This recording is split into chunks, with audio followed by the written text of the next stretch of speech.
जय श्री कृष्ण।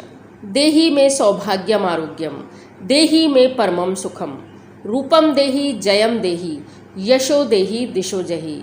सौभाग्य प्राप्ति के इस एकमात्र मंत्र के साथ आइए हम सब मिलकर विनायक जी की कहानी, करवा चौथ की कहानी तथा अंत में अर्घ देने के मंत्र का श्रवण करते हैं।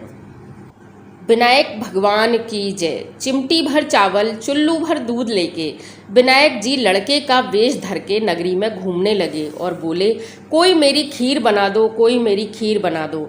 सब हंसने लगे और बोले, मजाक करता है।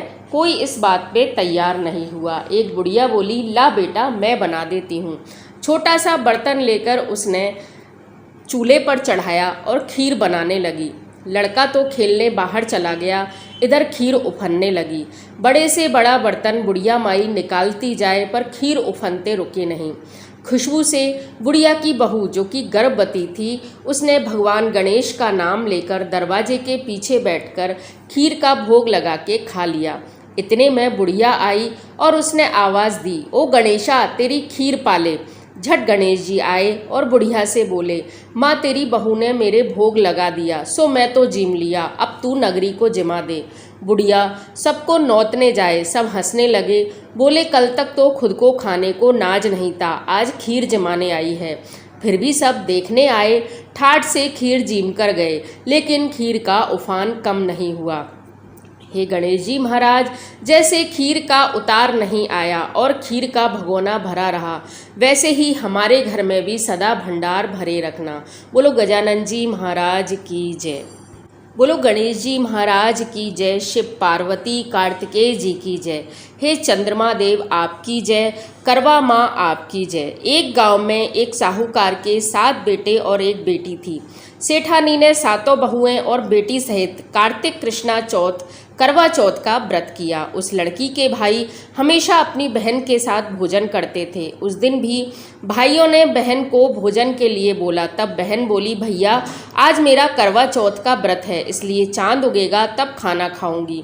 भाइयों ने सोचा कि बहन भूखी रहेगी, इसलिए एक भाई ने दिया लिया और एक भाई ने चलनी लेकर पहाड़ी पर चढ़ गए। दिया जलाकर चलनी से ढककर कहा कि बहन चांद उग गया है, अर्घ दे दे और खाना खा ले। तब बहन ने भाभियों से कहा कि भाभी चांद देख लो। भाभी बोली कि बाई जी ये तो चांद तुम्हारे लिए ही उगा है, तुम ही देख लो, हमारा चांद तो रात में दिखेगा। बहन अकेली ही खाना खाने बैठी। पहले कौर में बाल आया, दूसरा कौर खाने लगी तो उसे ससुराल से बुलावा आ गया कि बेटा बहुत बीमार है, सो बहू को जल्दी भेजो। माँ ने जैसे ही कपड़े निकालने के लिए बक्सा खोला, 3 बार ही कभी सफ़ेद कभी काला कभी नीला कपड़ा हाथ में आया। माँ ने एक सोने का सिक्का पल्ले से बांध दिया और कहा कि रास्ते में सबके पैर छूती जाना, जो भी तुझे अमर सुहाग की आशीष देवे उसको ही यह सोने का सिक्का देना और पल्ले से गांठ बांध देना। रास्ते में सब औरतें आशीष देती गईं पर किसी ने भी सुहाग की आशीष नहीं दी। ससुराल के दरवाजे पर पहुंचने पर पलने में सोती हुई जेठ की लड़की झूल रही थी। उसके पैर छूने लगी।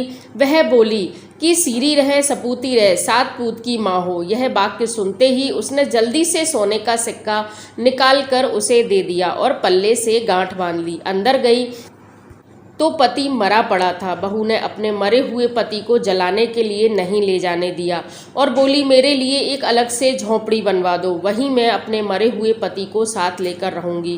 रोज सासू बची कुची ठंडी बासी रोटी दासी के साथ भेज देती और कहती, जा मुर्दा सेवनी को रोटी दिया। थोड़े दिन बाद माघ की तिल चौथ आई और बोली, करवा पिला, तू करवा पिला, भाइयों की प्यारी करवा ले, दिन में चांद देखने वाली करवा पिला। जब वो बोली, हे चौथ माता, मेरा उजड़ा हुआ सुहाग आपको ही बनाना पड़ेगा, मेरे पति को जिंदा करना पड़ेगा, मुझे मेरी गलती का पश्चाताप है, मैं आपसे माफ़ी मांगती हूँ। तब चौथ माता बोली, मेरे से बड़ी बैशाख की बैशाखी चौथ आएगी, वो तुझे सुहाग देगी। इस तरह बैशाखी चौथ आई और उसने कहा कि भादवे की चौथ तुझे सुहाग देगी। कुछ महीने बाद भादों की चौथ आई, स्वर्ग से उतरी और वही सब बात कहने लगी कि आ भाइयों की प्यारी, हमें करवा दे। तब उसने चौथ माता के पांव पकड़ लिए। चौथ माता बोली, तेरे ऊपर सबसे बड़ी कार्तिक की करवा चौथ माता है, वह ही तुझसे रूठी हैं। यदि तूने उनके पैर छोड़ दिए तो तेरे पति को कोई जिंदा नहीं कर सकता है। कार्तिक का महीना आया स्वर्ग से करवा माता उतरी। चौथ माता आई और गुस्से में बोली, ला भाइयों की बहन करवा ले, दिन में चांद उगानी करवा ले, व्रत भाड़नी करवा ले। साहूकार की बेटी ने चौथ माता के पैर पकड़ लिए और बिलाप करने लगी, चौथ माता मैं ना समझती, मुझे इतना बड़ा दंड मत दो। तब चौथ माता बोली, मेरे पैर क्यों पकड़ कर बैठी है? तब वह बोली, मेरी बिगड़ी आपको ही बनानी पड़ेगी, मुझे सुहाग देना ही पड़ेगा, क्योंकि आप सब जग की माता हैं, सबकी इच्छा पूरी करने वाली हैं। तब चौथ माता प्रसन्न हुई और उसे अमर सुहाग का आशीर्वाद दिया। इतने में उसका पति बैठा हो गया और बोलने लगा कि मुझे बहुत नींद आई। वह बोली, मुझे तो 12 महीने हो गए, मुझे तो चौथ माता ने सुहाग दिया है। तब पति बोला कि चौथ माता का विधि विधान से उजमन कर। उधर ननद रोटी देने आई तो उसने 2 जनों के बोलने की आवाज़ सुनी तो अपनी माँ को जाकर बोली कि भाभी तो पता नहीं किससे बातें करती है। तब सासू ने जाकर देखा कि बहू व बेटा दोनों जीम रहे हैं, चौपड़ पासा खेल रहे हैं। देखकर वह बहुत खुश हुई और पूछने लगी, ये कैसे हुआ? बहू बोली, यह सब मुझे मेरी करवा चौथ माता ने दिया है, और सासू जी के पैर छूने लगी। सास ने अमर सुहाग की आशीष दी। दूर खड़े हुए पति पत्नी का गठबंधन जुड़ गया और सब चौथ माता का चमत्कार मान जयकारा बोलने लगे। चौथ माता का व्रत पुरुष की पत्नी, बेटे की माँ सभी को करना चाहिए। 13 चौथ करनी चाहिए।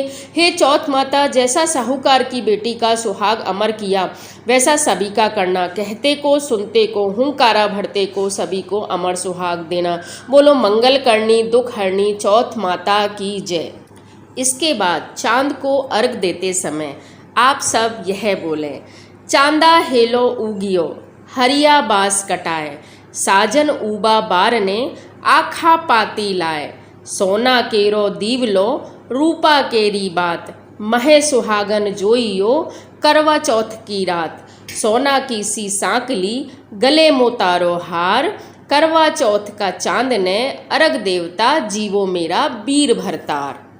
बोलो करवा चौथ माता की जय। और सभी कहानियों के बाद हमें आड़ी बाड़ी जरूर बोलनी चाहिए।